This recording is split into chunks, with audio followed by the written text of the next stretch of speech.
Okay, first warm-up drill, we're gonna go rolling ball layups. Half the group on one line there. Coach will have two basketballs, half the group at the other end. You should pick the ball up, run low, get your knees bent, go down and get it with two hands, locate where you are, get up and shoot the basketball. Don't rush your shots. We need to make these. You need a dribble to get yourself back from behind the backboard. Bring your dribble out to get yourself a shot, or take it from where you are, get to the basket. Want to make everything right now. Everybody in, ready? Ready? 1, 2, 3. Now they're going to be running, chasing basketballs down now, grabbing the ball two hands, laying the ball in, giving it back to the coach. Okay, first warm-up drill, we're going to go rolling ball layups. Half the group on one line there. Coach will have two basketballs, half the group at the other end. Doing this to get our running going. I want you to pick the ball up, run low.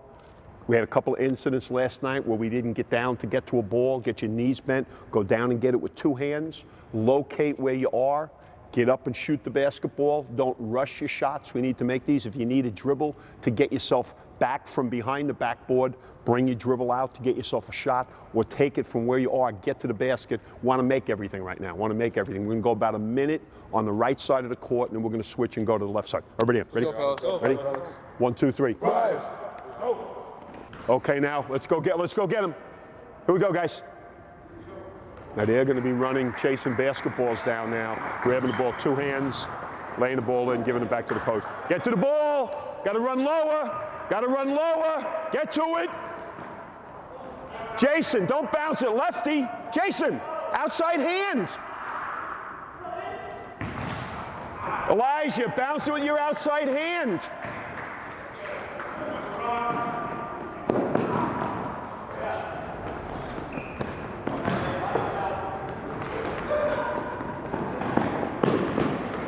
Two hands, Craig. Come on, Jimmy. Get rid of the piano. Okay, switch sides, guys. All right, with the rolling ball layup drill, we're trying to get the guys getting up and down the court. It's a good one. Practice Saturday and Sunday morning to wake up everybody. They got to run the ball down, grab the ball two hands, kind of figure out where they are in the court, and figure out whether they need a dribble or whether they can just catch it and shoot in stride. They'll generally do this about 2 minutes on each side of the basket. Get your heads up, get both hands down. Head up.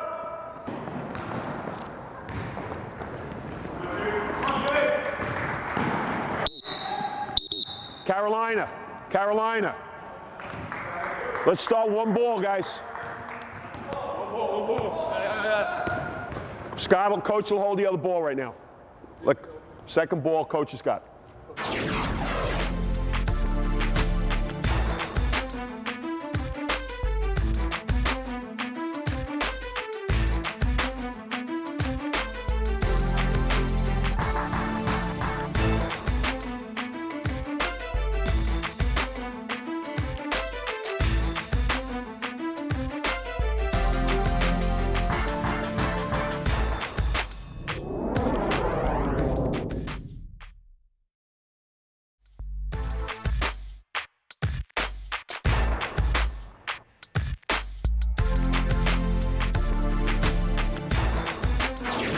Two chest passes back and forth, jump stop by our middleman. We got a guard coach is going to stop them here, so they have to go jump stop. You're going to jump stop, you're going out the same side you passed, outlet the ball, two hands overhead, baseball up the sideline. Second ball is going to come in when the first one's been shot. The second ball is in now. So now 6 people moving. When you're running back, keep changing lines. Let's get it moving. Good communication. Two chest passes back and forth, jump stop by our middleman. We got a guard coach is going to stop them here, so they have to go jump stop. You're going to jump stop, you're going out the same side you passed, outlet the ball, two hands overhead, baseball up the sideline. Now, early in practice, let's hear everybody's voices in the drill now. Let's go.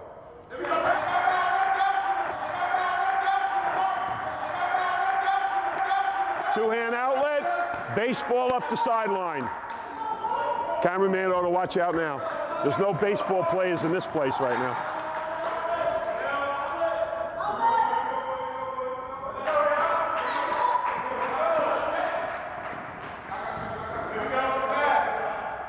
Two-hand overhead, good. Baseball up the sideline. Jump stop, out the side, call for that outlet.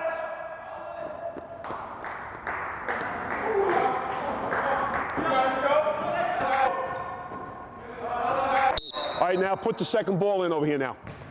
Now, second ball is going to come in when the first one's been shot. The second ball is in now. So now 6 people are moving. When you're running back, keep changing lines. The only guys we expect to see staying in the middle now are the guys that are the, the points and the one guards. All right, let's get it moving. Good communication.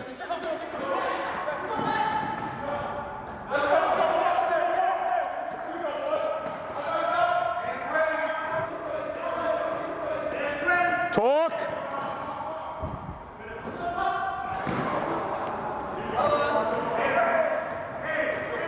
Good job. Talk. Jimmy, drive that knee up. You're not leaving the floor.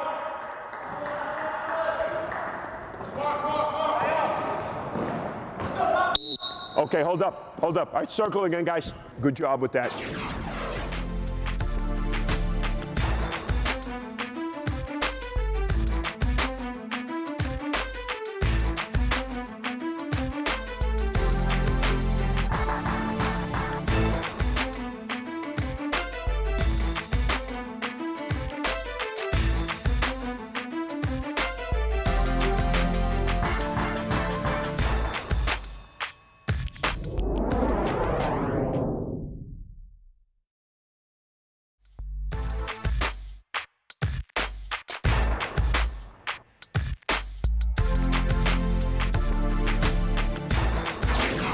In this drill now, the 2-on-1 rush, it's a transition drill. Our guard is going to speed dribble down in 4 dribbles and lay the ball in.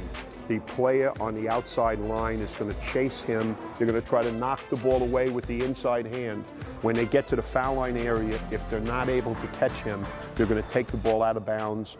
The third player is sprinting down, hitting the baseline. So we're going to go down and shoot a layup, come back 2-on-1 against the guard now. It's called the 2-on-1 rush drill. This is a Duke University transition drill. Looking at that situation, it happens because Jimmy doesn't time taking it out of the basket. So we lose the break. Now when we lose the break and he has to take the ball out, our other offensive player has to go back and get it. This should be 4 dribbles the length of the court, and you're not switching hands. Switching hands is only going to slow you up. Now we're going 2-on-1 rush, right? We want the point guards are going to be in the middle. We're going to go, we're trying to be 4 dribbles, lay the ball up off the backboard. As you're laying it in, landing, convert the defense. We have our guys chasing, chase, and try to make a play. If I can't make a play, mentally convert from defense to offense, get that ball out of bounds, catch the ball how?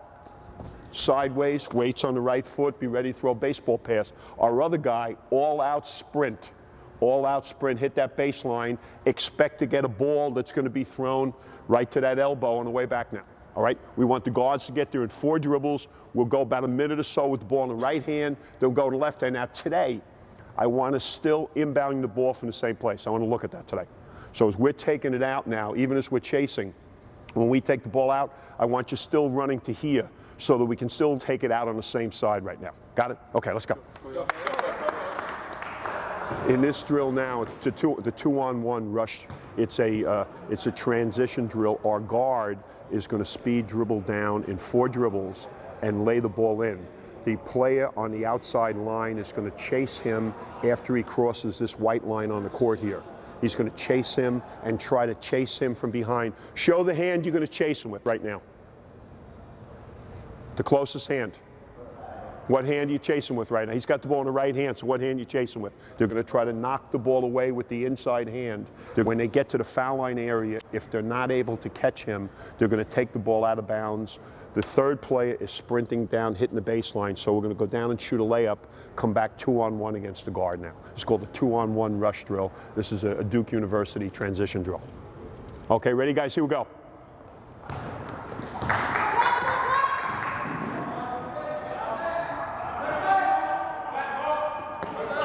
Good, 1-on-1 move. Okay, next 3. Push it.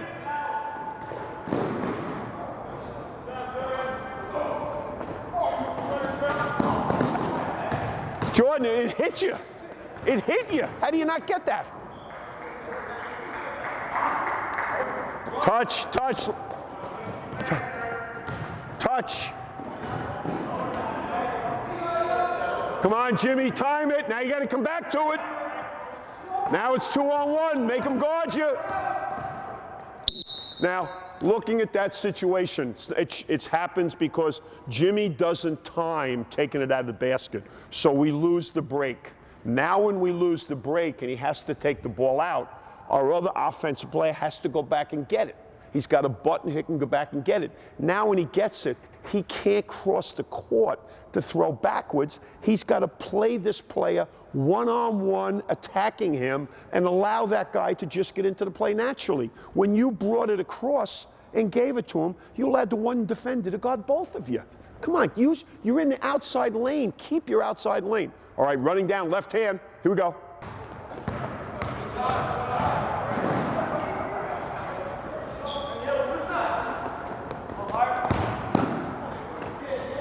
Finish it. Finish it.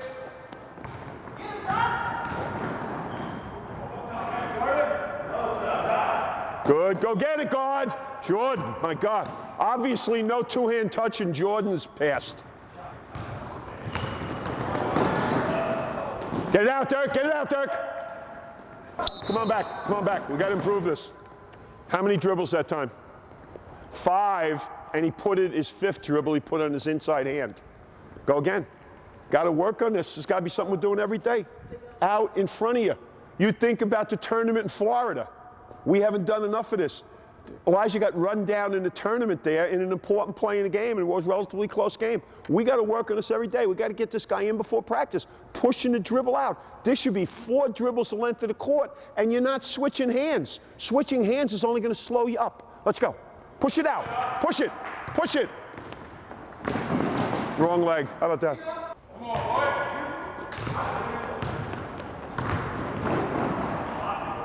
Get it out. Where do we want to take it out?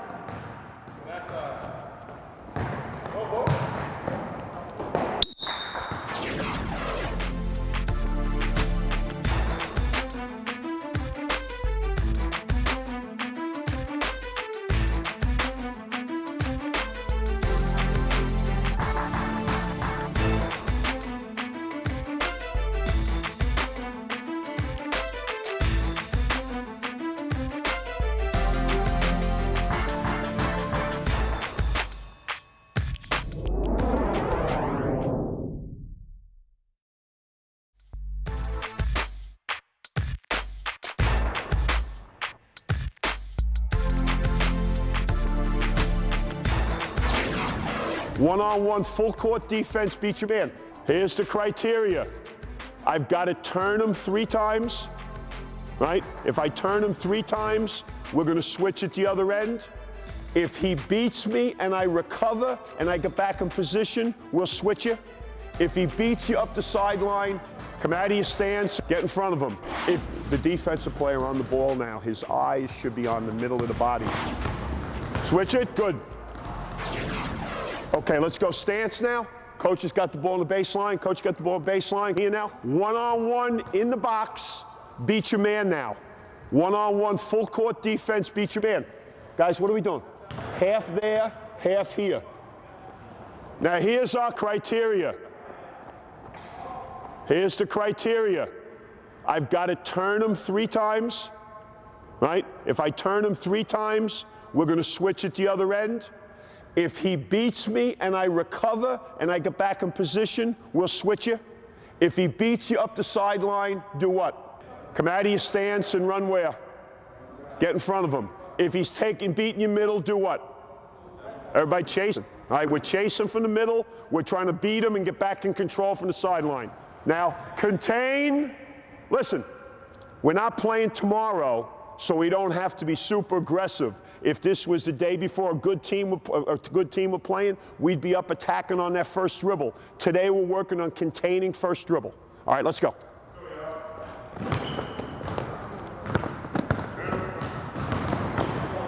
Good. Eyes where, Jason? Eyes where? Good job. Good job. Good job. Eyes on the middle of the body. Eyes where? Turn over. Switch it. Good.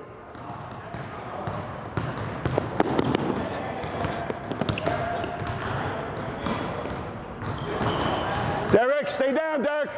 Derek.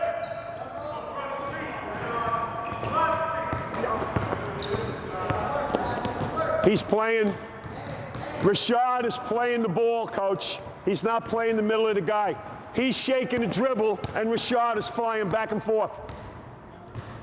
The defensive player on the ball now, his eyes should be on the middle of the body. So if the offensive player is moving the ball around, changing speeds, the focus of your vision is just staying between, staying with your head below his shoulders and your eyes on the middle of his body.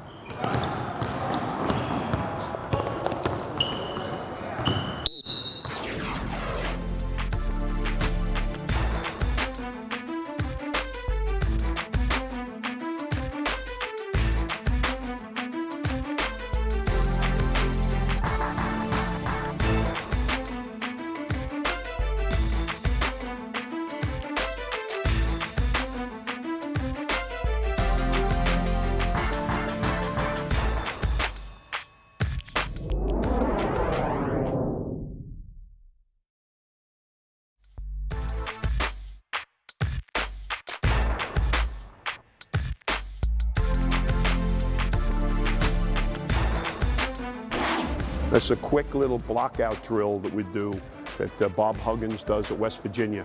And they're going to sit down when I blow the whistle. They're just going to both jump up off the floor and start simulating blockout. Now we're looking for your form. So your head's got to be up, your elbows have to be out, and you got to be pointing those 10 fingers up in the air right now. So the player in game situation would have to be running around your elbows. The next whistle means it's a shot taken. Count to 2 and go get the ball. You got 2 seconds, okay? 2 seconds, you can go get it. That's a quick little blockout drill that we do that Bob Huggins does at West Virginia. And the kids are going to sit down on the floor. Could spread out we're a little close together down there, guys. Look at the dead space in the middle of the court here. And they're going to sit down when I blow the whistle. They're just going to both jump up off the floor and start simulating blockout. Now we're looking for your form. So your head's got to be up. Your elbows have to be out, and you got to be pointing those 10 fingers up in the air right now. So the player in game situation would have to be running around your elbows. We don't want to see anybody rapping right now with the block out. Drive them with your butt, okay? Drive those legs, get your head up. On the second whistle, go up and get the imaginary rebound. All right, ready? Push them, drive them. Okay, sit down. Got to keep your heads up. Now this time, game situation. Shot is taken. We're up. I'll blow the whistle when you're up. That means the shot's been taken. You got 1 Mississippi, 2 Mississippi, go for the ball. Okay? So you're up. My whistle means it's a shot. Hold them for the count of 2, go get the ball. Ready?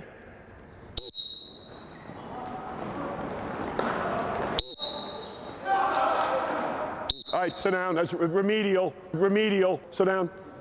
Whistle gets us up. The next whistle means it's a shot taken. Count to 2 and go get the ball. You got 2 seconds. Okay, 2 seconds, you can go get it. Ready?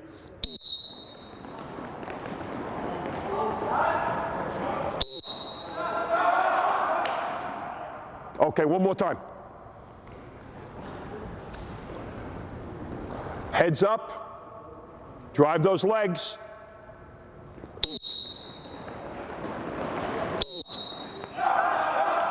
Okay, good.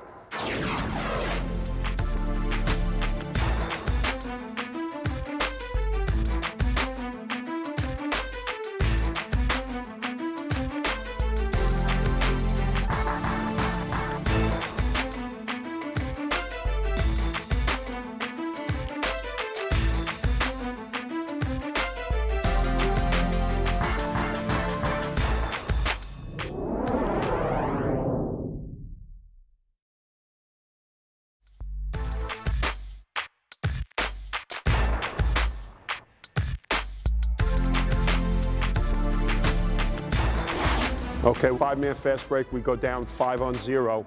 The passer and the guy that shoots the layup go back on defense. We take it out of the net. We don't take it out of the basket. We take it out of the net and we run back, come back 3-on-2. And then we go back 2-on-1 against the shooter. You're splitting them. Get your feet under you, two-legged jump, overhand shot, and shoot a shot using the backboard. So we wind up with this stuff. Instead of him splitting, he doesn't have to go all the way to the rim. You can take a dribble and stop right here and shoot a jump shot. Let's get an open shot. What do we want him to do with the ball as soon as he got it? Throw ahead, throw ahead, throw ahead. 5-man fast break. We go down 5-on-0.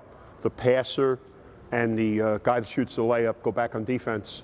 We take it out of the net. We don't take it out of the basket. We take it out of the net and we run back, come back 3-on-2. And then we go back 2-on-1 against the shooter. Now, we don't want to throw the ball backwards, and things we want to get better at. When we're 2-on-1, to get to the other end, we want to have a catch. As we approach that three-point line, then we want that guy driving the basketball, all right? We don't want the guy, particularly don't want to see a big kid advancing up the court right now. And we got to do a better job of having in our head the amount of time we have the ball. Elijah last night, taking the ball down the right sideline in the first half of the game. Guys are running down from behind. You got to have the clock ticking that I've had at a certain amount of time. I'm being pursued. I got to get it to the open player. All right, ready? Here we go, guys.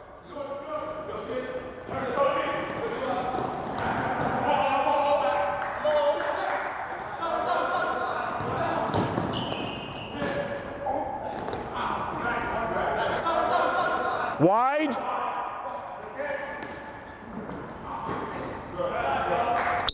Now, hold up. Let's correct that. What kind of shot did DeMarcus go to the basket and shoot? You're splitting them. Get your feet under you, two-legged jump, overhand shot, and shoot a shot using the backboard. So we wind up with this stuff. Instead of him splitting, he doesn't have to go all the way to the rim. You can take a dribble and stop right here and shoot a jump shot. Let's get an open shot. Look what we wound up getting. Flipping up, and you did that last night. Stop and get a good shot early. The small player doesn't want to take it the extra dribble. It's not like we're attacking the rim. We needed a shot out of you then. Let's go.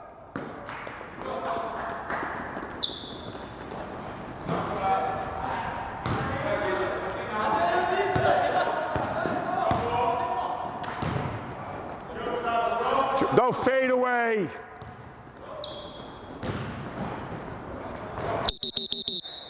Let's start all over. I don't think that's something we're working on. I don't think we're practicing shovel pass. Jerome came to a jump stop with his knees bent. No, and shot the ball going away from the basket. Fellas, hey fellas, need I remind you that someone wants to look at this to work with their team? And I got this layup. I got the guy throwing a back pass underhand left-handed, and I got the guy coming to a jump stop, and he can't jump. He doesn't have his knees bent.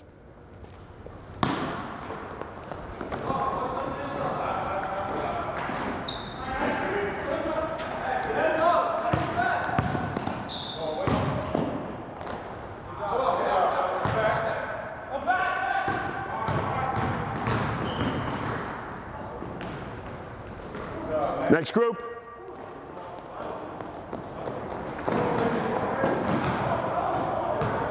Next group.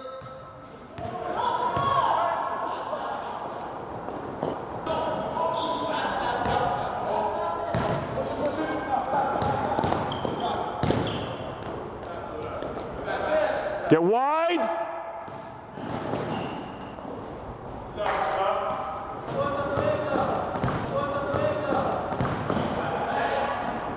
Get it out and go. Next group. Now, if you're running down the court, hold up. You're going down the court. You have to know who you're running with and who just shot the ball. You can see that Jimmy wanted to know who everyone was after he got the ball in his hands. So on the way down the court, I don't know who my teammates are going to be. So I get there the last minute, the passer and the shooter running back on defense, but everybody has to have a sense of what's going to happen next. That's sophomoric. that he was literally caught in a play not knowing who anybody is. Come on.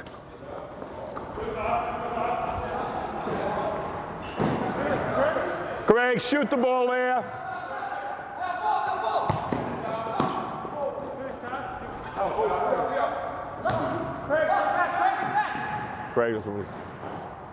Craig, what did we say about defense today, Craig? What did I say about defense today? What did I say about defense today, Craig? Do you remember what I said? Well, why would you be trying to draw a charge in a drill if we just want offense to look like they know what they're doing? What do we want him to do with the ball as soon as he got it? Throw ahead, throw ahead, throw ahead. Did you hear that earlier, Iman?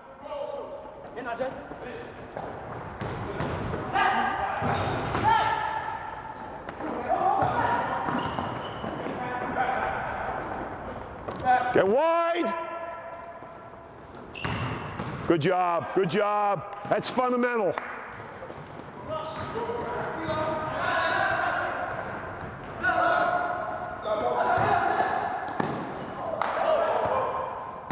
Get wide. Now there's a video for not how to run the break. Our outside lane was never used. Our player who should be in the outside lane is in dead middle, meaning that the defender only has to guard a small area.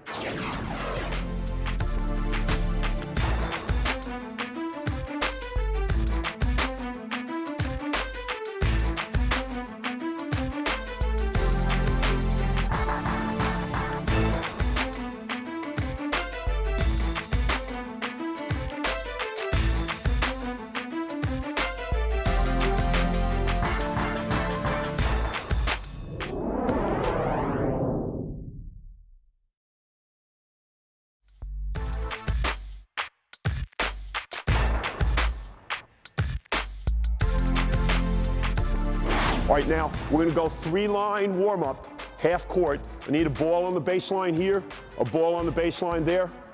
Line outside. Pass, pass, layup. Pass, pass, layup. Two guys step into the elbows ready to shoot right now. Let's get that ball. Make sure we're scoring. Pass. Reverse that layup. Circle. E. Let's go, Eli. Come on, boy. All right, now we're going to go 3-line warm-up, half court. I need a ball on the baseline here, a ball on the baseline there. Line outside. Pass, pass, layup. Pass, pass, layup. Two guys step into the elbows ready to shoot right now. Let's get that ball. Make sure we're scoring. Pass. Bounce pass. Let's go.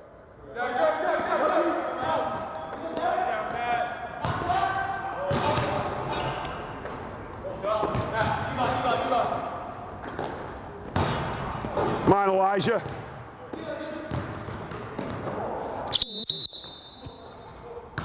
How are you going to get the ball? Is it going to come to you? Can we get the two balls on the baseline again? See, now, in a day like today, someone should see you running so hard, we have to slow you down. I don't think that's ever going to happen to you. And certainly from the bench, it's never going to happen to you.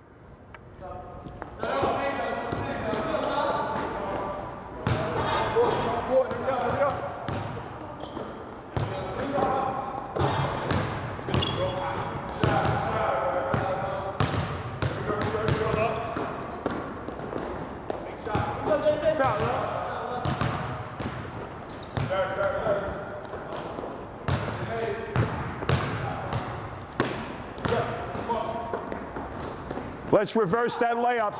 Reverse that layup now. Reverse that layup. Good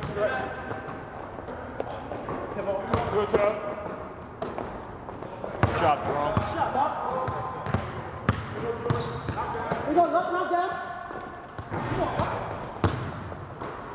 Come on, Lucky.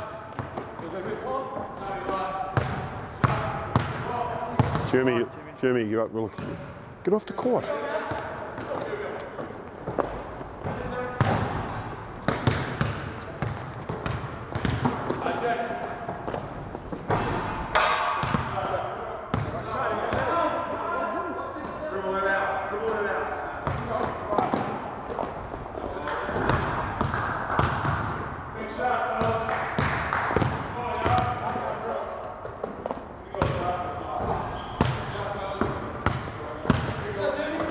It's a scoring pass, Craig. Circle. E. Let's go, Eli. Come on, boy. Okay.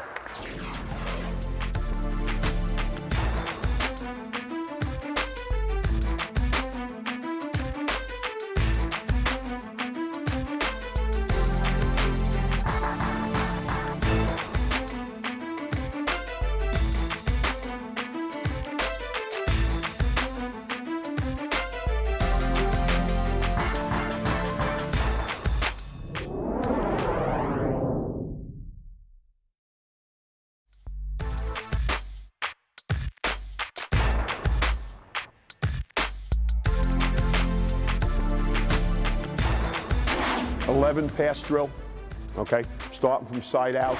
Every time we inbound the ball, side out of bounds right now, we're not pressured by whatever anybody does, whether they overpower and they're physical with the guards, switching screens, we've done a much better job. In game situation now, when we call 11 pass, we're playing using all the principles from that. CBA drill, great drill for building up, handling pressure. They'll throw 11 passes. The intent is that offense is not allowed to dribble. The defense can do whatever they want against them. We're trying to throw 11 passes or get a basket off a pass right now. And if the offensive team can get to 11, then they'll repeat. If the defense makes a stop, then they switch. And we start from our basic out-of-bounds play. What would happen against a good team right there?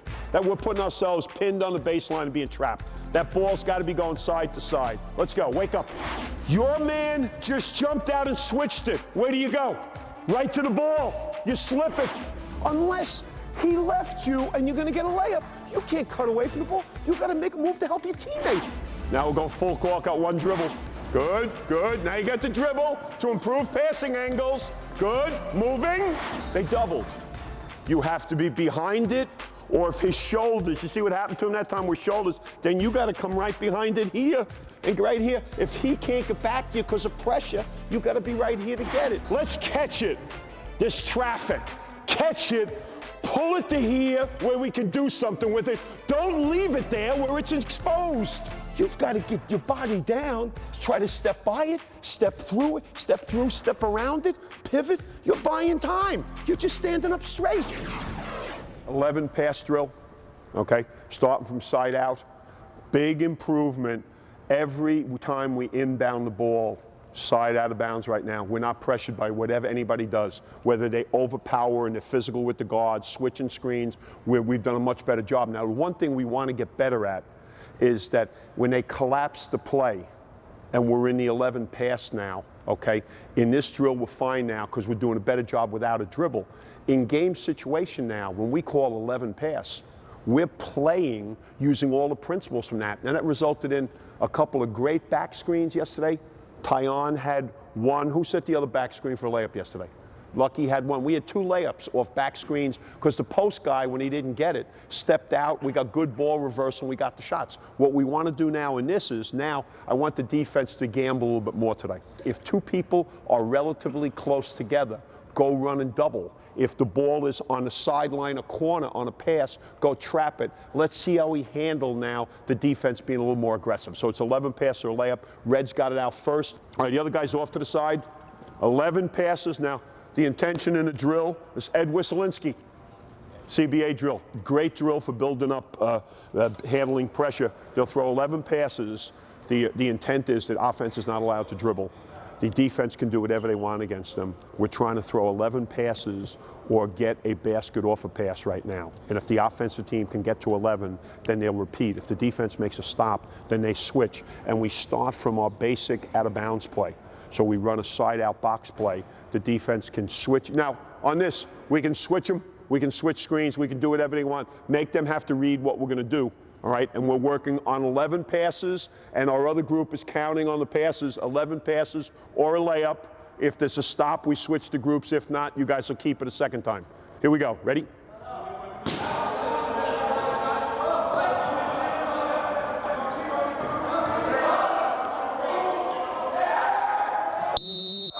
We're wrong to start. Where should the ball be going next, Detrell? Do you have to repeat this? Every single day We need, if the ball is on the wing, we need the ball reversal player. It doesn't have to be a post, but we've got to get the ball from that side to this side, be working side to side, in, back out again. We can't get stuck where the ball is there, and we're going to throw it on the baseline. What would happen against a good team right there? That we're putting ourselves pinned on the baseline and being trapped. That ball's got to be going side to side. Let's go. Wake up.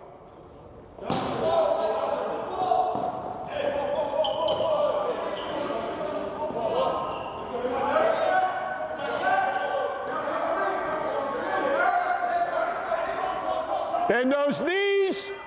Set solid screens. Solid screens.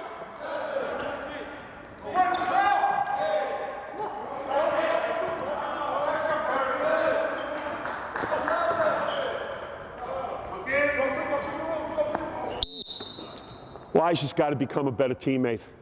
If you put the ISO on him, he doesn't get guys open. That screen that he just set here, did you see the screen he just set? Come on. White's got it. That was a good job, Red. Good job, Red. Now, they normally would keep it start from here. Now, we got to do a better job. Got to do a better job of setting screens. This is a little bit of like, we're just running exchanges.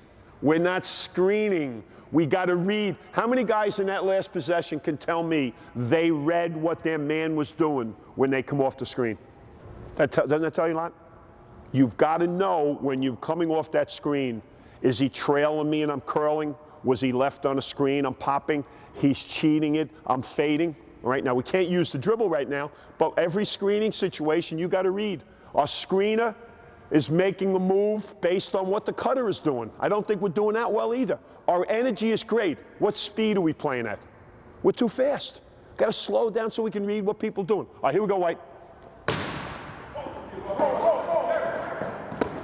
Hard cuts.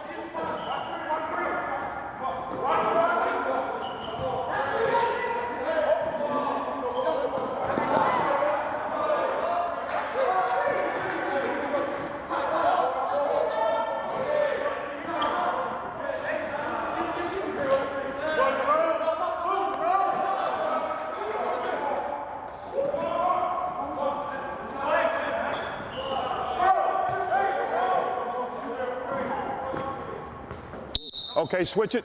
Now, White. That's a great job of never threatening the defense. Do we ever threaten their defense, son? Did the ball ever get anywhere from both wings in the high post?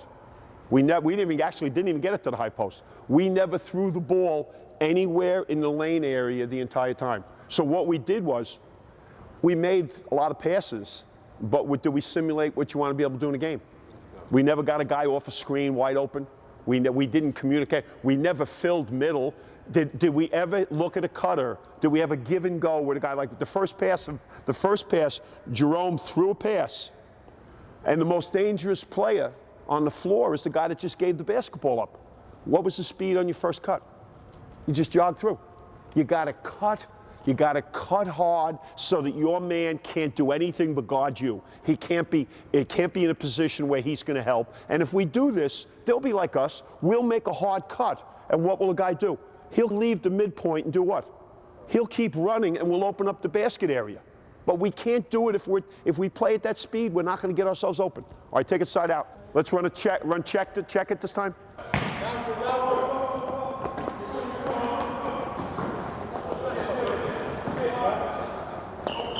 Hard cuts. They switched it. They switched the screen. Your man just jumped out and switched it. Where do you go? Right to the ball. You slip it. Come on, you're not alert. White's got it. Check.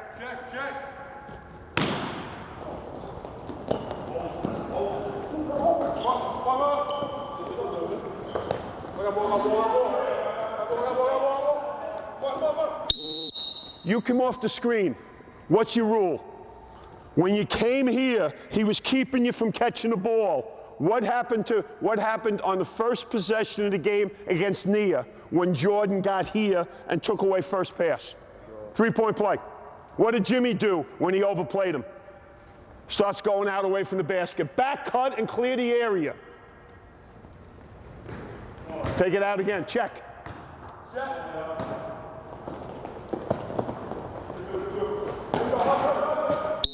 Hey, fellas, that was a formation. After the screen was set, what did they both do?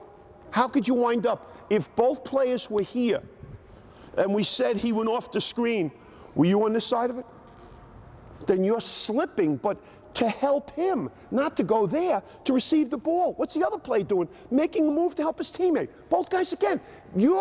There's where the ball is. Unless he left you and you're going to get a layup, you can't cut away from the ball. You got to make a move to help your teammate. He's got 4 seconds right now to get this ball in.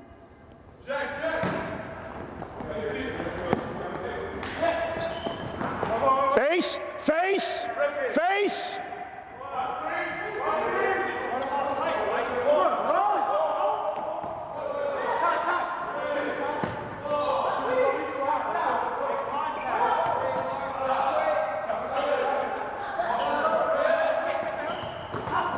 Jump stop. Pass the ball away from the defense. Catch, it's not a hand grenade. Catch the ball, take it away, catch the ball and protect it. Red's got it. Last one.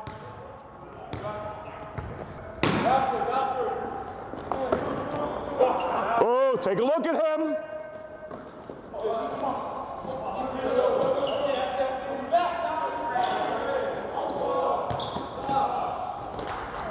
All right, good job. All right, let's go full with it now. Now we'll go full court, got one dribble.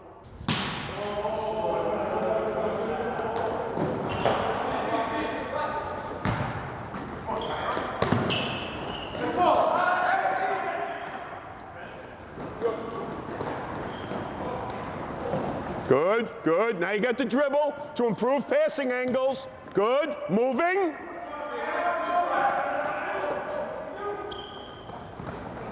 Good cut, Lucky, good, good. Cut through, spacing.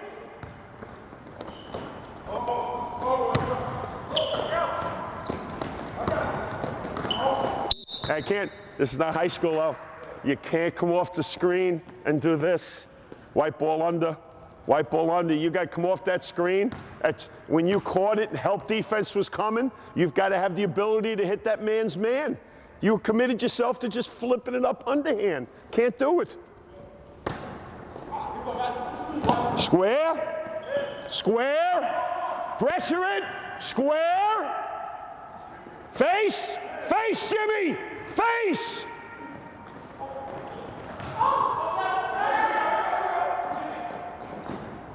Wow. Now that shows that even a cut at Jimmy's speed, if the player doesn't jump to the ball, which was Derek, he scored, and normally you'd be all over somebody for the speed that he made the cut, but he scored off that. All right, now let's get into triangle, make them guard, just send the big away, just send the big away. Make them switch everything here.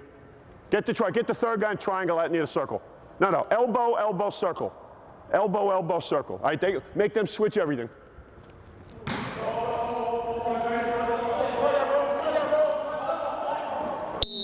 Where should your move have been? Coach, tell him right now where his move should have been. You had the guy sealed, they switched it, you're back to the ball to get it. Your man was on this side of you, we need to get it in bounds, and you took him instead of coming to the ball on the switch. What are you doing? That's twice in a switch you didn't know what to do today.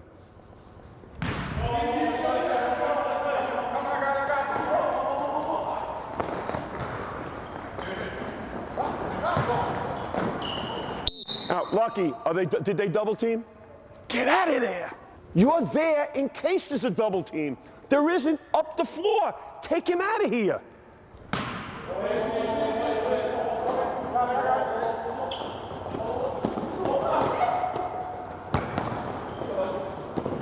Come on, Matt.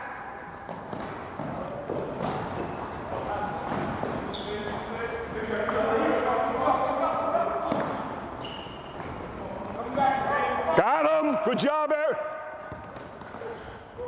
Now, If we could see the screen and what was happening with Derek right here, as he crossed Derek's shoulder, we could have caught it and been shooting it one motion. Did you make the pass?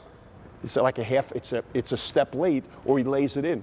By the time you got it to him, good idea, you look in the right place, but he's already past the rim. Instead of being a layup, it's a post up now. Big difference, right?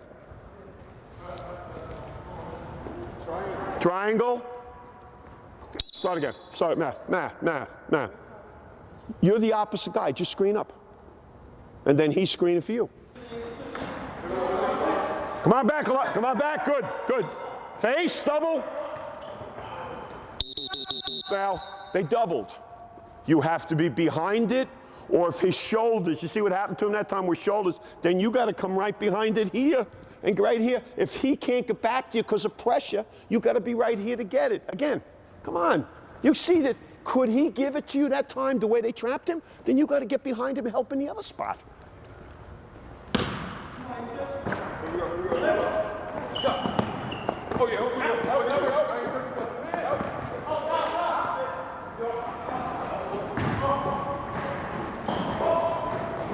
Good. Now, let's catch it. This traffic. Catch it. Pull it to here where we can do something with it. Don't leave it there where it's exposed. All right, one more possession.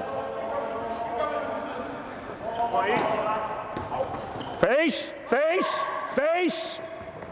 Go again. Hey, how physical is he versus pressure? That's the same thing that happened the other day. In the game, you felt pressure, and this is what we got. Did you see where he attacked that trap? Come on. Do you know what you look like when people get up in you? You've got to get your body down, try to step by it, step through, step around it, pivot. You're buying time. You're just standing up straight. Opposite.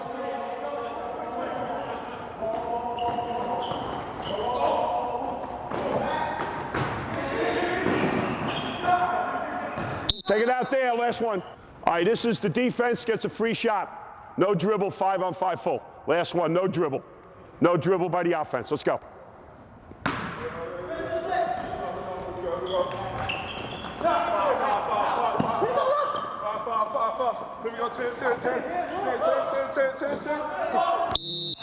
Do you think you see now you got yourself, look where you wind up catching it, you got to catch the ball and be able to make a play. All right.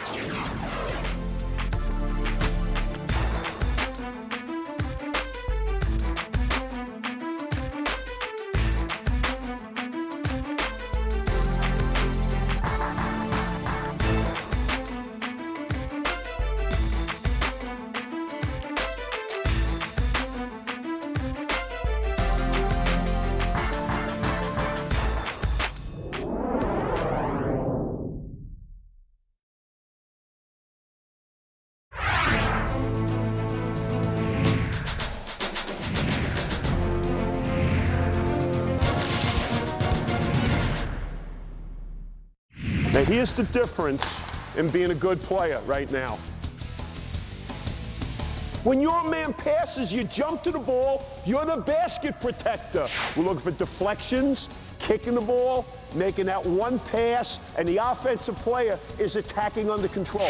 Whether they overpower and they're physical with the guards, switching screens, where we've done a much better job.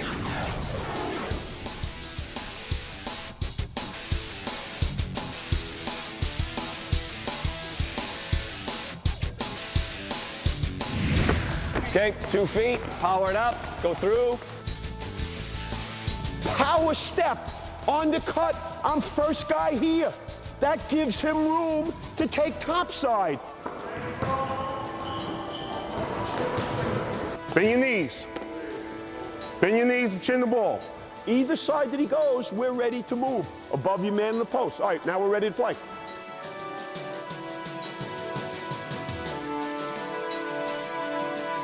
Now, if the ball gets thrown there, I'm first guy to the box. He's screening away. I'm first guy to the box. Everybody's jumping to the ball. If it comes to your side, you screen away. If it goes away from you, you just set the back screen and we start. We have guys on our team that get in trouble in the flex and Princeton's offense. Because what do those guys do? They get caught standing around a lot.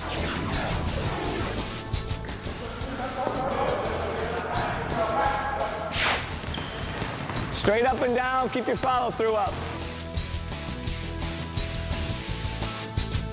We covered everything. What did he just do with the ball? Took it from the corner, got it all the way to here. All right, White's got it. Good job, good job.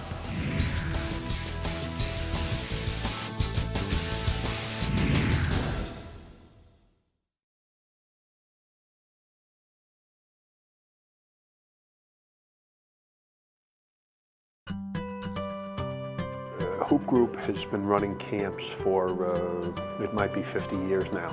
And I became friendly with the Kennedys probably 25 years ago. And Rob and I, Rob now who runs Hoop Group, he and I have become very good friends. It's become a quality, learning experience for kids. They're in basketball, I think for all the right reasons. I run camps with them.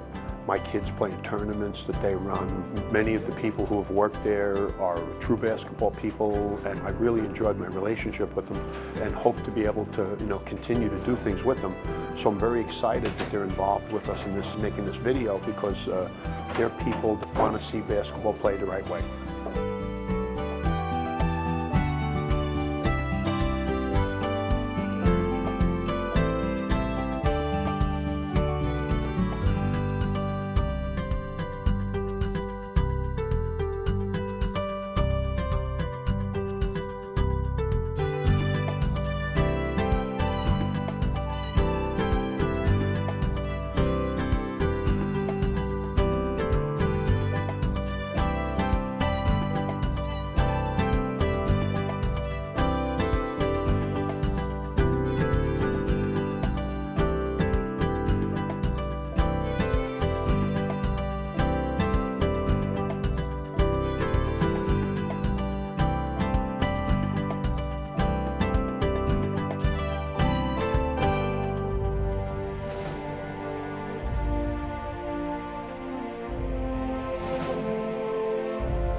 It is said that there is no sweeter sound in all of sports than the sound a basketball makes going through the net.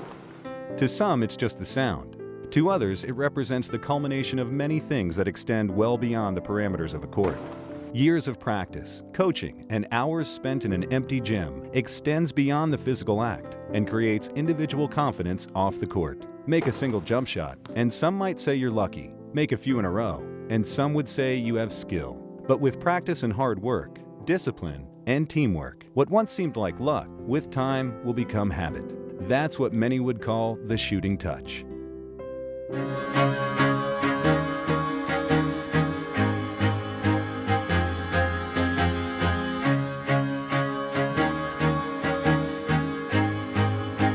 Shooting Touch Incorporated is a Boston-based nonprofit organization that uses the game of basketball as a vehicle to coach, educate, and mentor young men and women both on and off the court. The company's goal? To be the major resource and force in helping players appropriately channel their passion for the game and teach life skills that go way beyond the gym. Shooting Touch was founded in 2007 by Justin Kittredge. To say Justin is passionate about the game of basketball is an understatement. With his involvement with grassroots basketball organizations, collegiate teams, and the NBA players at the professional level, Justin quickly realized there was a great need for organizations that use the lessons of the game as a means to educate and mentor Boston's youth. But it doesn't stop there. What does a guy who works around the sport and plays the sport in his spare time do for fun? Shoots free throws. Kittredge is the newly awarded Guinness World Record holder for the most completed free throws in 2 minutes, as well as the holder for the most completed blindfolded free throws, beating out the previous record holder, Chauncey Billups of the Denver Nuggets. Along the way and throughout his career, Kittredge has met many who share his passion for the game. Even if you're playing by yourself, you get that good feeling. Anytime you shoot the ball and you see it go through the net, there's a feeling of success and reward in that. You can go out and take your ball and use your imagination, and you can be, you can mimic someone who you've watched play. All the virtues of childhood come about when you play basketball. You have to learn how to teamwork, togetherness. And I think that it builds confidence in people, and it helps shape who we are going to be down the road. And now with Shooting Touch, there is an organization that looks to give back to the game and the community. Shooting Touch hosts many weekend group and individual instructional clinics, private lessons, strength and conditioning counseling, and off-the-court speakers that advise on all elements of being a better and healthier person. Through its many camps and clinics, Shooting Touch reaches out to touch the lives of thousands of youngsters every year. At these events, participants learn not only the skills that will make them better basketball players, but also the skills that are so necessary in life. Things like teamwork, respect, discipline, and hard work. Shooting Touch is amazing. It's helped me tremendously. The network within Shooting Touch is outstanding. The people that you will meet in Shooting Touch are unlike anyone that you might ever come in contact with. They really care for you on and off the court. That's what Shooting Touch is all about. It's about giving back and providing an opportunity for kids and people who are looking to pursue further careers in basketball. What Shooting Touch is doing in terms of being able to reach kids and open up opportunities are all things that are going to be more than just the developing of a jump shot. Shooting Touch continues to grow. Its latest initiative is a sabbatical program designed to further extend its reach around the world. Many college seniors don't know what they want to do after graduation. Many want to change the world and make it a better place. Many love the game of basketball, yet they don't know how to channel that passion for the game into something constructive, something that can help solve large global problems. Shooting Touch has the answer. Its latest initiative is a first-of-its-kind program that will give select graduating American college seniors the rare opportunity to receive a $25,000 grant and experience a 10-month international independent work program anywhere in the world. Its mission? Being able to give back to the global community through the sport of basketball. Shooting Touch has numerous overseas affiliates that each grantee can contact, including organizations like the Kasengwi Foundation in Nigeria, the NBA's Basketball Without Borders program in Senegal, Eurocamp in Treviso, Italy, and Team Yao and the Yao Ming Foundation in China. Each individual has the flexibility to use their entrepreneurial spirit to design their own journey while working towards the overall mission of using basketball to influence positive social change in their select countries. The sabbatical program is phenomenal because one person is going to be affected drastically by this, by what they're going to see and what they're going to do each year. But the number of people that they touch and that those people touch beyond that, I mean, it just magnifies. I think that is just a brilliant idea as far as developing a young person. The sabbatical program is going to be something that will tremendously affect a large amount of people. If you are a college senior, we encourage you to apply for our sabbatical program and receive the experience of a lifetime and the potential to come home to the United States with a resume unparalleled to others. Shooting Touch is making great strides, and its staff has been fortunate to meet with and influence an impressive group of sports leaders that are woven into America's basketball fabric. Dee Brown, Wayne Embry, Jay Triano, Pete Philo, Kenny Atkinson and Coach Bob Hurley are just a few members of the board of directors who strongly believe in this organization's mission. We know it's going to touch a lot of people, but I don't think we could ever measure as it filters through some of those people and it's taught to others. And it's like that thing, one person teaches somebody and they teach somebody, and we're never going to be able to measure it because it's going to be huge. Through its many programs, Shooting Touch will continue to change the lives of so many youngsters through the sport of basketball. But we need your help. On the court, no one player can win a championship. It takes great teammates to reach the top. So are you the type of person that should be involved?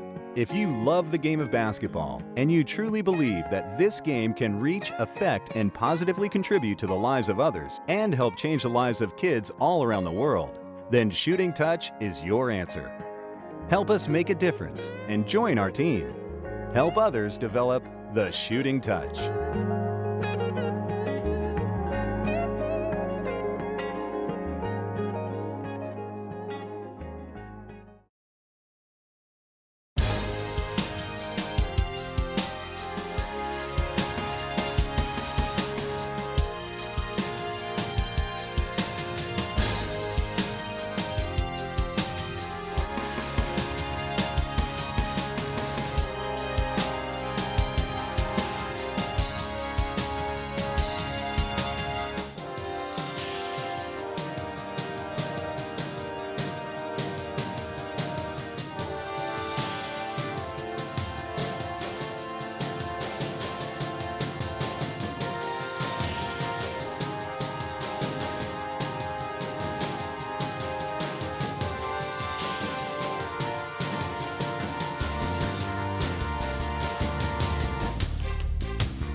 I think in coaching high school basketball, facilities that coaches have vary. But the one thing you can do is take what you have and make it yours. So whether it's just getting, some coat of paint in the locker room, getting some help from the custodian so the mops and stuff are clean, so that, you're keeping the atmosphere clean. It creates a certain mood of practice.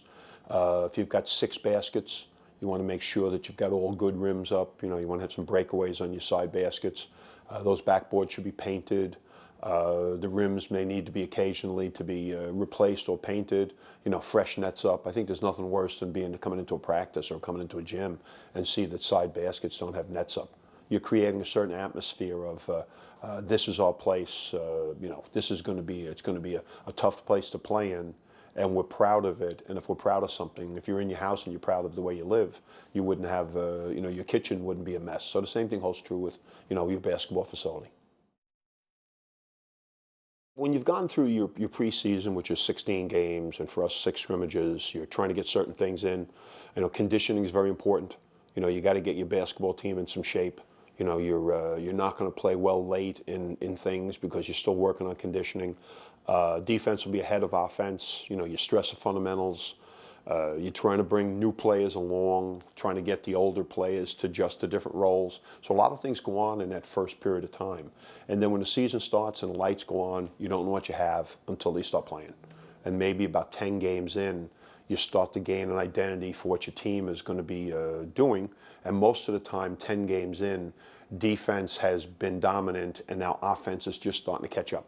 So the next phase before the tournament would be, you got to get your defense going again, because if coaches had their druthers, everybody would just emphasize offense. But you win games by being able to guard. So even though your offense is coming along, you're happy with it, you can't neglect the defense. So you got to get that going. And then we always say in that last third of the season before the state tournament starts, you start to put in surprises. You start to add things. So in practice, you're even scouting yourself. And you find that you have tendencies. You come out of a timeout, you have a pet play you like to run. Well, you know, you got to realize that the other team's observing this, and your out-of-bounds plays. I like to save a good out-of-bounds play until later in the season, introduce it, but you got to introduce it well in advance, because if you expect a high school kid to remember an out-of-bounds play that you put in 2 days before the game, you're mistaken. It's just not going to happen. So that's what practice is for, to get all this stuff in, you know, early, mid, and then at the end of the season, you want to be most dangerous. So now you want to be operating on all cylinders.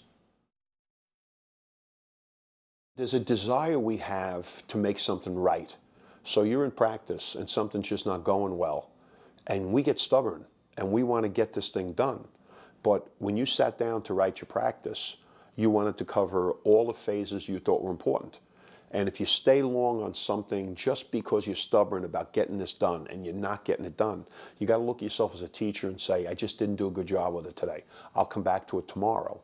But I need to be doing all those other things. If I neglect any of them, they're going to come back and they're going to haunt me. And if I decide which thing to neglect, it's almost like I'm saying, well, that's not important. And you never know what of the, which seam is going to split when you're in the middle of, in the middle of a tough situation. I think everybody wants to go and hear coaches speak at clinics whose teams have been playing very well. I can recall when Judd Heathcote had won the national championship with Magic Johnson, how a lot of teams were playing the 2-3 matchup zone that Judd Heathcote was playing at Michigan State. But if you looked at the personnel that he had on the team, they could have done a lot of things. They were very talented. And there was a great Southern Illinois team that Jack Hartman coached that won the NIT back in the late 60s. And they had Walt Frazier, who was a great player with the Knicks, and they had two other guys who played in the NBA. And they ran a 1-3-1 offense, which was terrific. But Walt Frazier was the foul line player in the 1-3-1.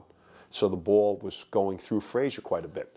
So sometimes we get carried away by the success of something that we see, and then we just have to analyze, does it fit our team? Or does it look really good because the personnel that the coach had at the time really made that style look good? And you got to be able to figure out, and also, does it fit your personality? Are you going to be able to teach this? Do you believe in it? Or are you trying to do it because someone else was successful with it? If you're going to teach it, you have to totally believe it. I think you want to post your daily schedule so that everybody gets an idea before practice, what the routine is going to be. Players always want to know what you're doing that day. And assistant coaches want to know what parts of practice they're involved in. We have breakdown every day where the coaches that work with the big men have a certain amount of time and the guard coaches have a certain amount of time, and they want to know where that time period is. And then they want to talk a little bit about, what should we do if we're getting ready to play zone in that 10 or 12-minute period. Maybe we want to do some work on getting in the gaps against the zone or post feeds or things that are important. And you want to get that stuff done. And they want to know, everybody's always looking to see if there's a light day coming. Coaches always say that we can have some light days coming, and usually the light day is going to come right before we play. I ask the players to do 2 things every day. Well, actually 3 things. They've got to be dressed and ready to go 15 minutes before we start. So if you're going to work and your job starts at 9 o'clock, 8:45, you're dressed and ready to go. So the kids are dressed, practice gear, everything is ready at 15 minutes before we start. And what we'll do then is from the point we start, The mood of the practice they're responsible for, and primarily the seniors. The seniors are responsible for the mood of practice, and everybody's responsible for correcting mistakes. There's nothing more frustrating than stopping practice because on a weak side, shot taken, on a weak side you don't block out. And now 10 minutes later you're doing something else and someone else didn't pick up the fact that we're playing a team that's very athletic, and when a shot goes up, balls are coming off on the weak side, we've got to make sure that we block out on that side of the floor. So when you emphasize something, it's for everybody. It's not just for the person who you want to correct that mistake. I think it's important that a coach gets the players together before practice and gives them about 30 seconds of what you want to do that day. A little motivational cheerleader kind of thing, trying to let them know if there's a game the next day or something that's pressing. You want to talk about that.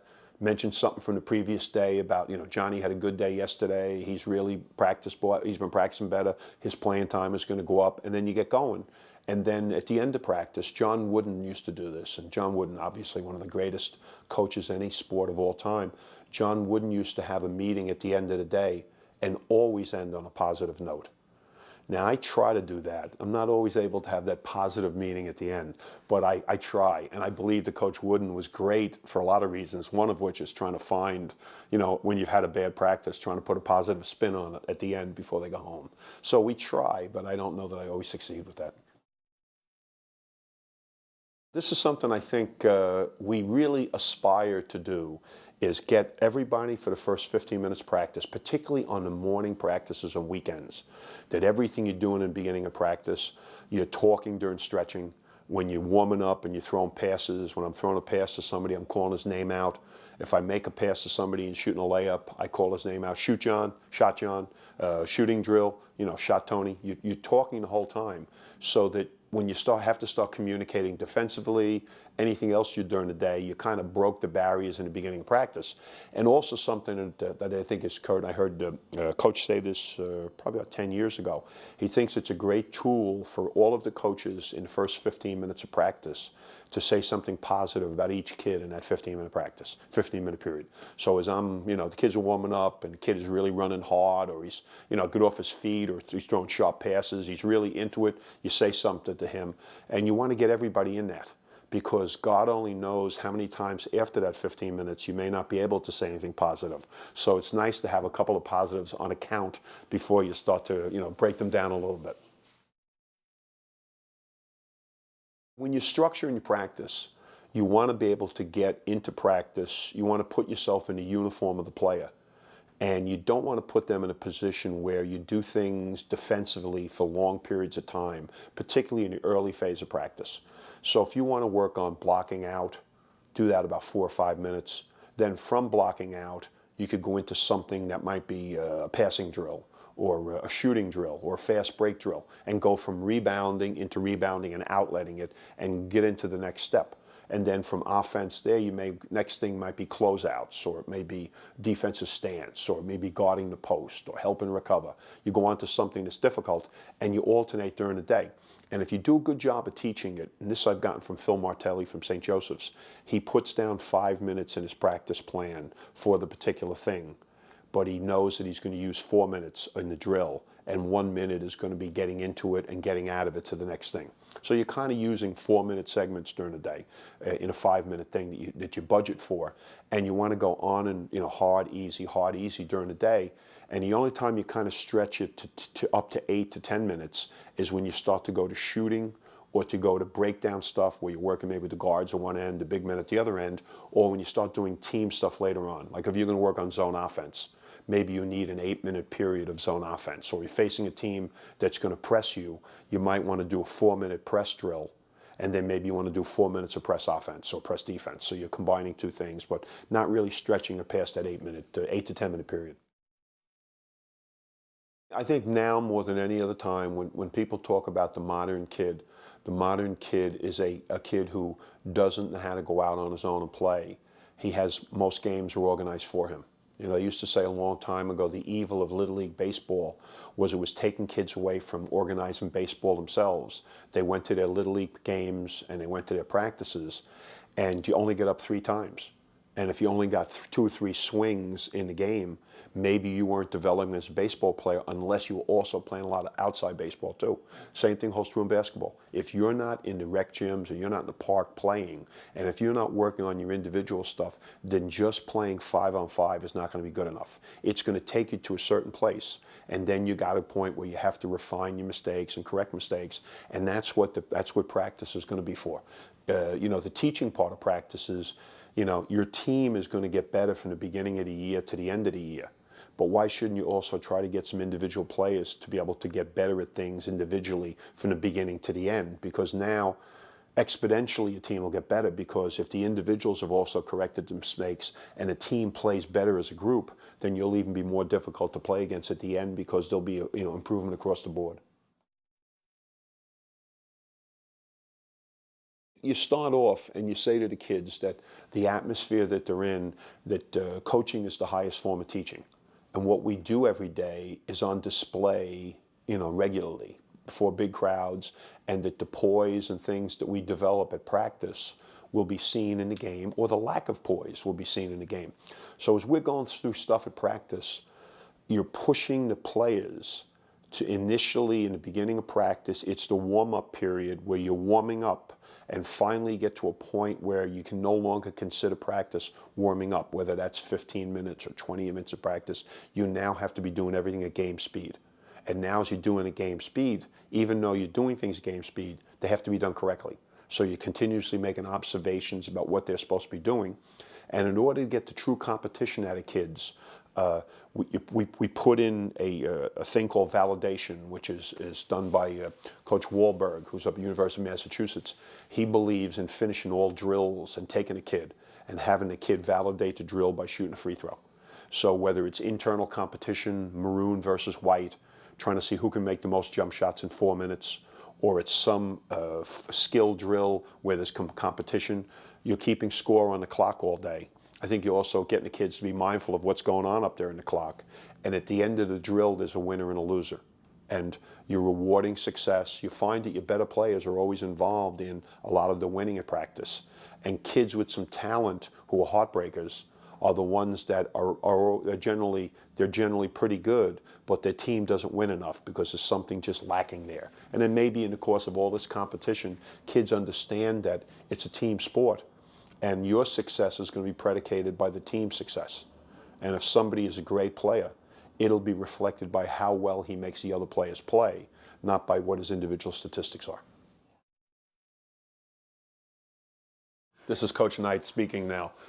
Coach Bob Knight believes in just make practice harder than game situation and have the kids look forward to games. I know there's been numerous times St. Anthony's had another game in the state tournament coming up, and we'd say to the kids, gee, it's a shame we just can't play that game tonight too, because you're so ready to play by the end of the year. So the things you do at practice, you want to get a kid to become a better screener. So when you're scrimmaging at practice, you're counting the amount of screens he sets. And you have a kid who's your best shooter, but because he's going to be double teamed a lot, your best shooter's got to become a pretty good passer. So that when teams start to cheat on him, he makes them pay by being able to give the ball to the open man. So you could be scrimmaging, and you're saying to the kid that hasn't been a good screener, we're counting your screens today. We're watching everything you do. We're going to see how you react.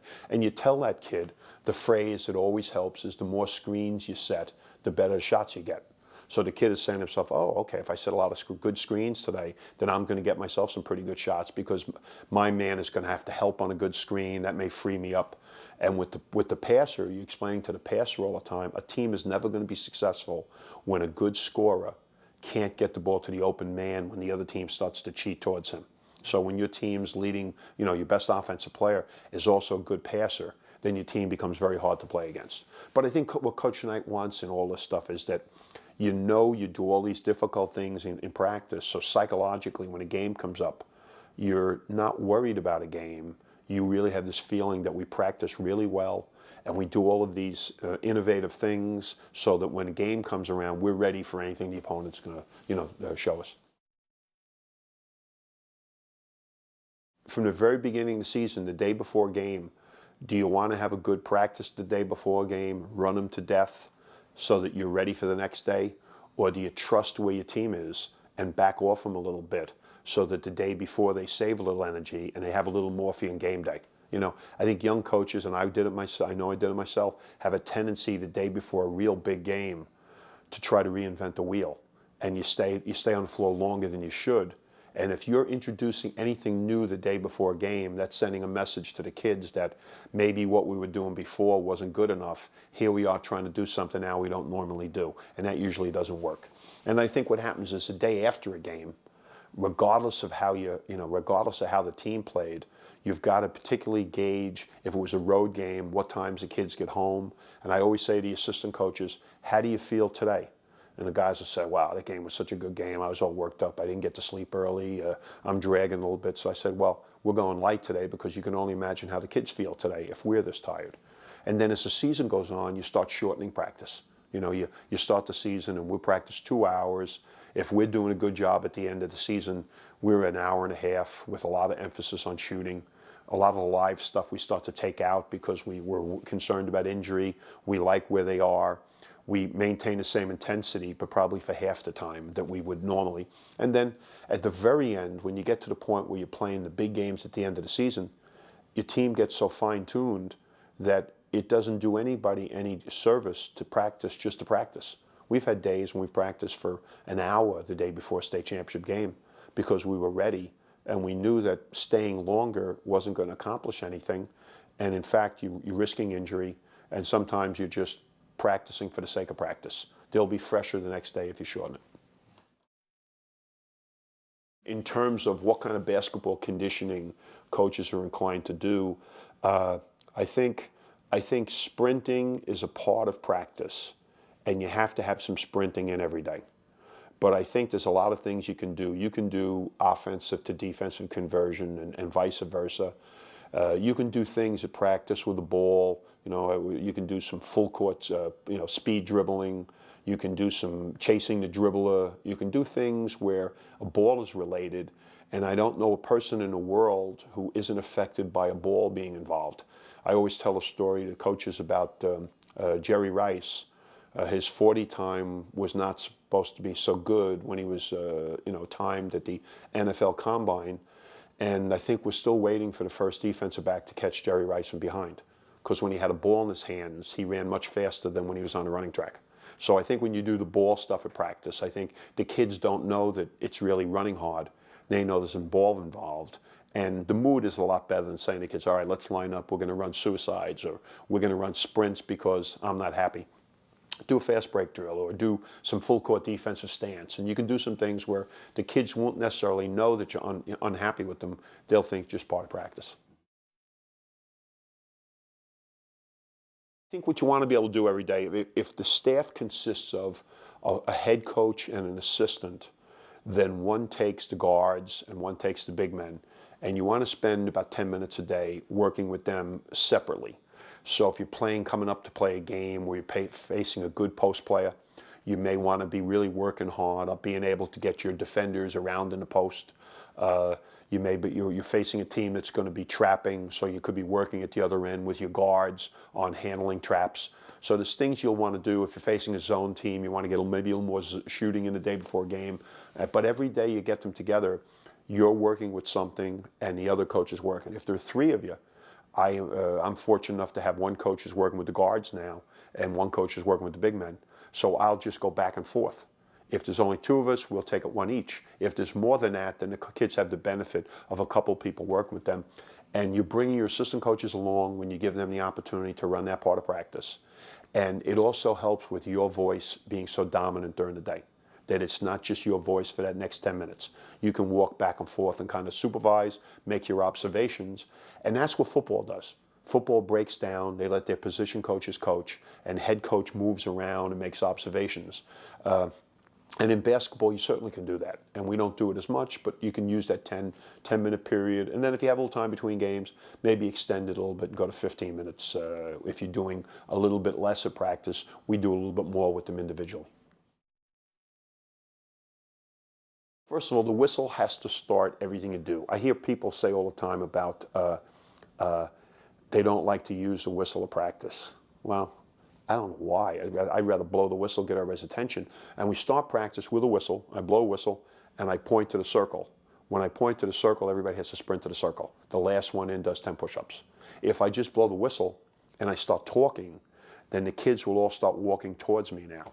And I make it my business not to talk loud.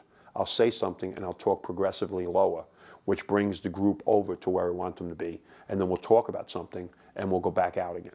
So I think they need to become aware of your voice. I have a couple of players still on this year's team that can't hear my voice in a gym. I find it hard to believe because I bellow. So there's still 2 kids that still can't hear my voice when I'll yell a timeout or call their name.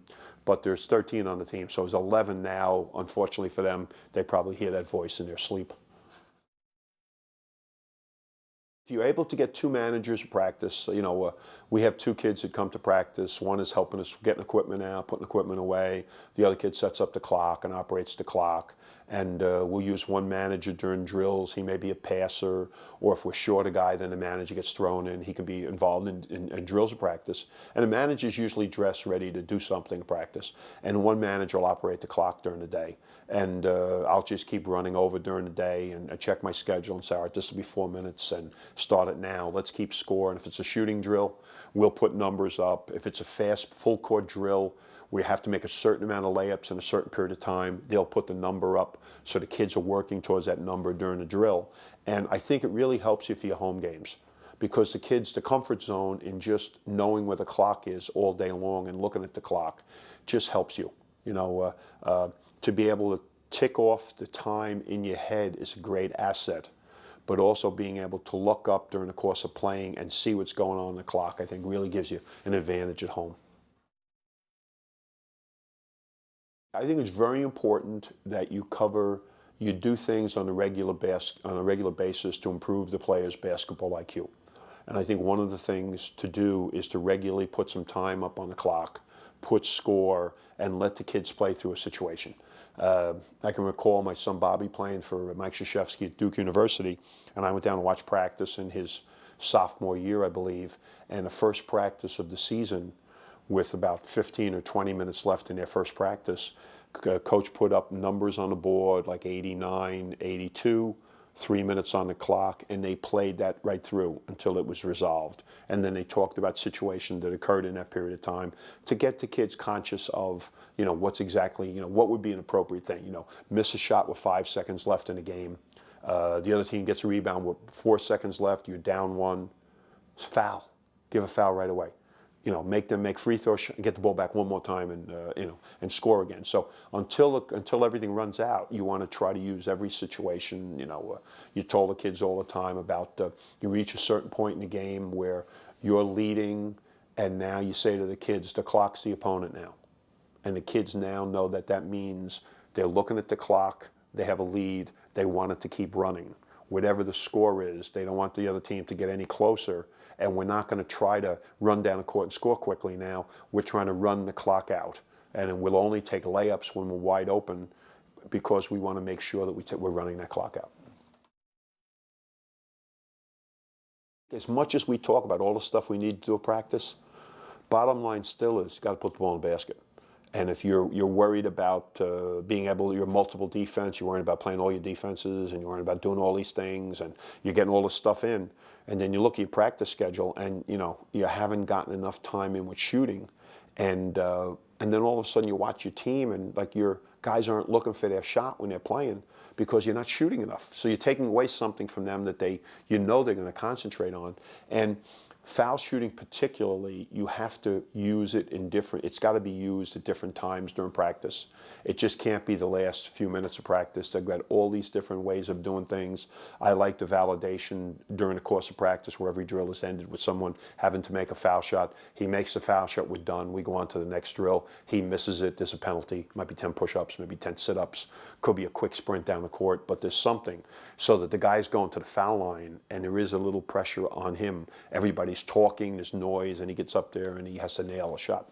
That's important. And at the end of the day, at the end of the practice, shooting free throws late, important because you want to shoot tired, but you also want to shoot all day because you want to be concentrating on shooting form. Your foul shot is just like your jump shot, except that you're not leaving the floor. Instead of jumping off the ground, your heels are coming off the floor and you're going up to your toes, but it's the exact same shot. So you want to, if you're practicing jump shooting during the day, then when you're shooting a free throw, it's almost the exact same mechanics.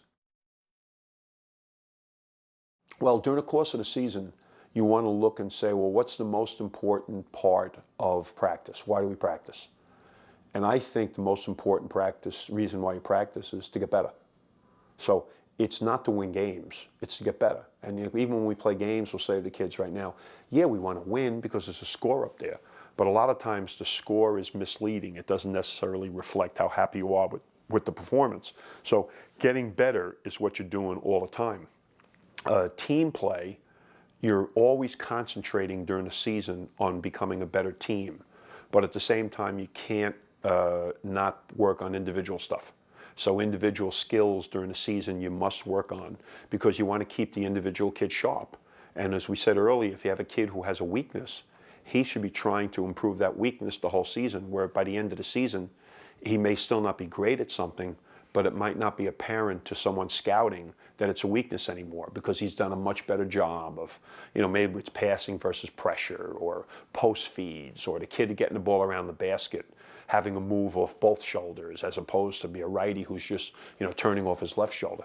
And then the last thing is preparing for opponents.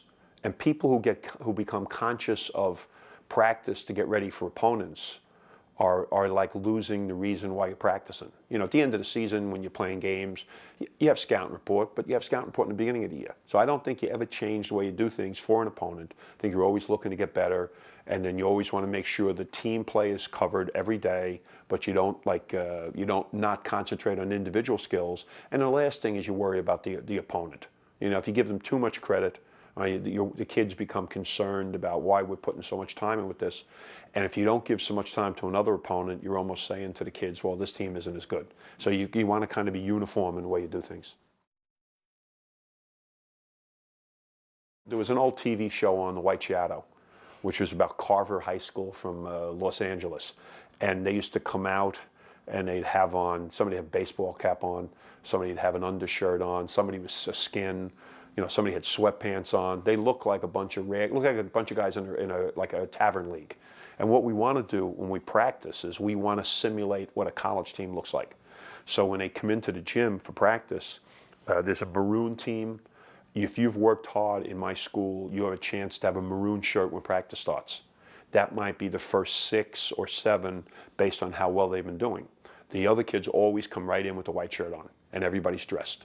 We had a kid this year in early season, didn't bring his shorts to a scrimmage and watch the scrimmage from the stands because he didn't wash his stuff out in advance. It's something you're teaching the kids to be responsible. In the morning, I know that they don't leave their books home.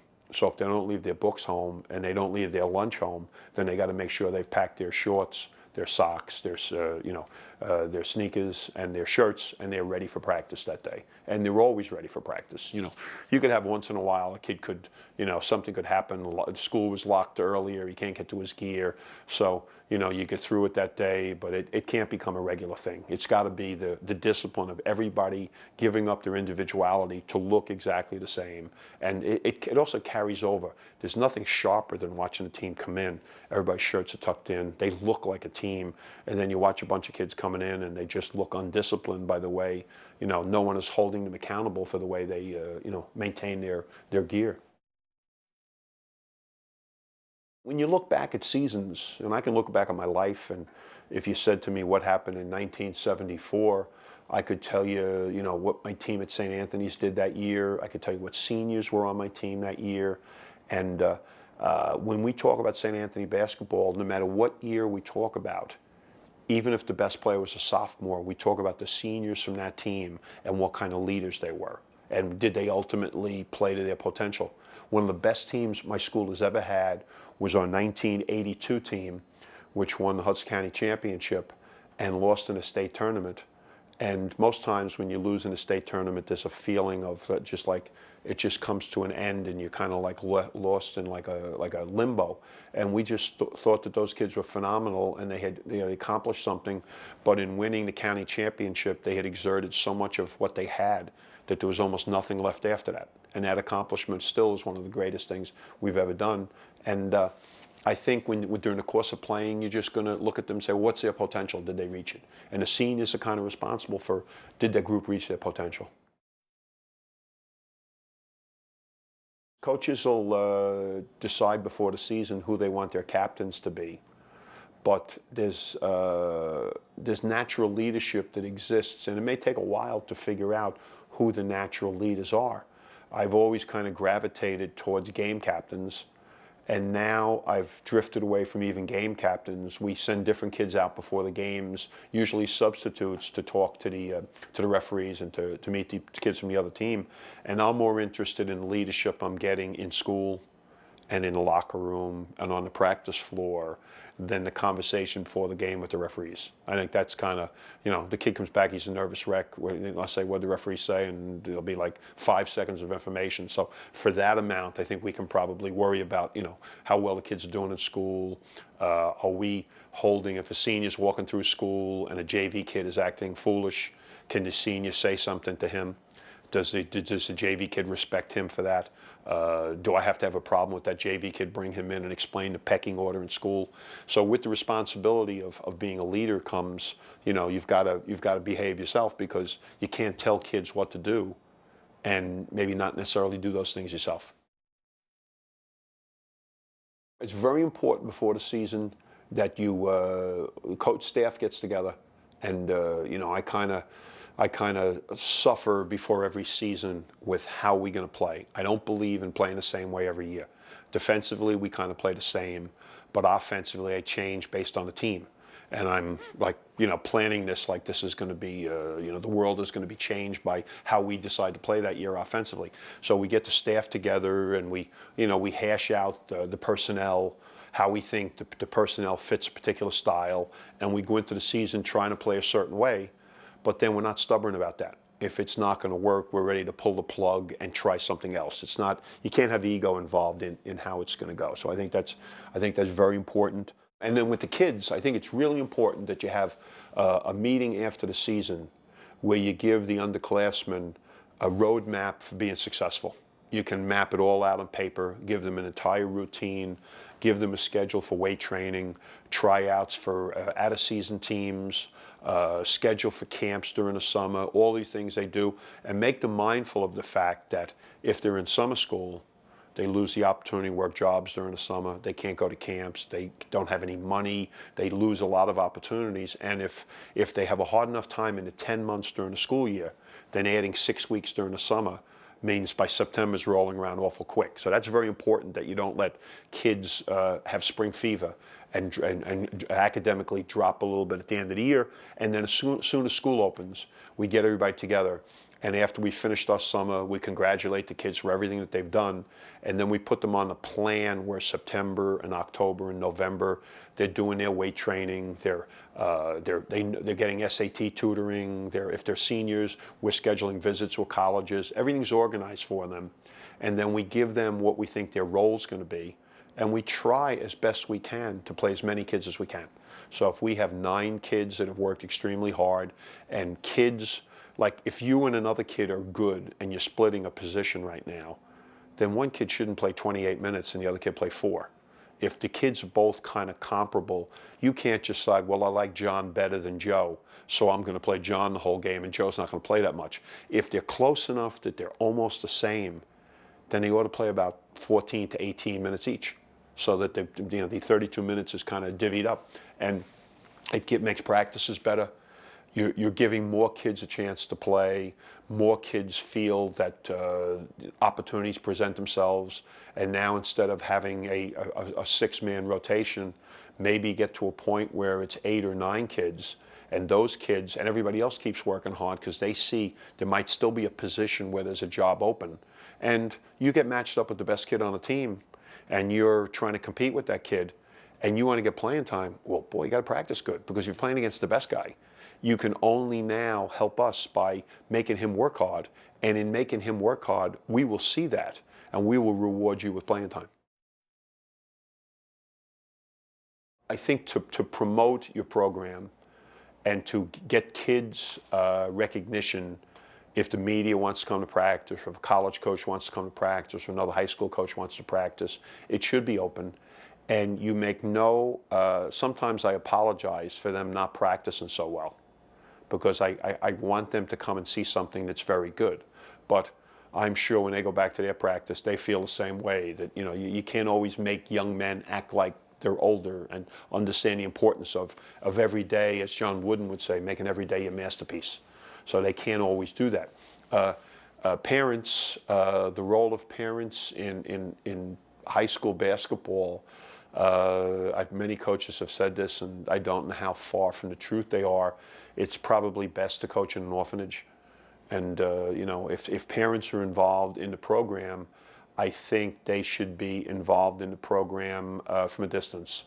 And anything related to their child's career there's generally an agenda. And what we'd like to think as coaches is we'd like to give every kid a chance, and we really don't do anything but do that.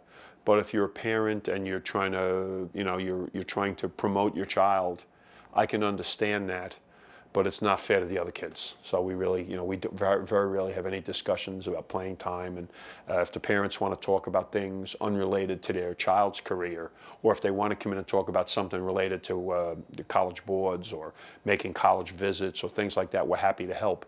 When it comes down to them and basketball, we ask them to just look at the banners in the gym. There's been a lot of success in the place, and just be the parent and let us be the coaches. Modern basketball right now, there's a need for kids to go out, and there's so many teams and players that have personal trainers and strength coaches, so that if you want to compete right now and you're a skinny kid, you got to build yourself up, or if you're a kid that's a late maturer, then you got to build up some strength by weight training. It's a necessary part of it. You're at a season period, you can make huge gains. We had phenomenal gains with our team this year in this out-of-season period. We were really excited by how much strength we were able to add on. And then that's one component. Then, their cardio becomes very important. The amount of, like how they eat and their rest are all important parts of a kid, playing a game on Saturday afternoon. He's got to be in sleep at a reasonable time on Friday night. And he's got to be up early. Somebody in the old days where a kid would stay up and he's on the phone with friends, or he's watching late games, and he gets up and he's got a game in the afternoon, and he get up late and he didn't really have anything to eat, and he goes to the game. He's probably not going to play well because he didn't really get himself ready.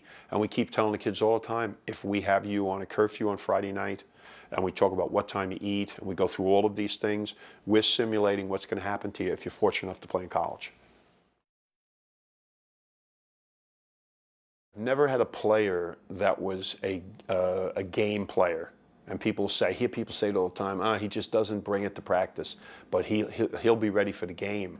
And I always wonder, like, if you play basketball every day, why would you only want to be ready to play that one day when you're playing a game? Why wouldn't you enjoy practice each day? Because you want to be a good all-around player. So the one thing we promote all the time, it's a skill sport, dribbling, passing, shooting, rebounding, and defense. And we're going to evaluate you on those 5 areas. Can't have a weakness.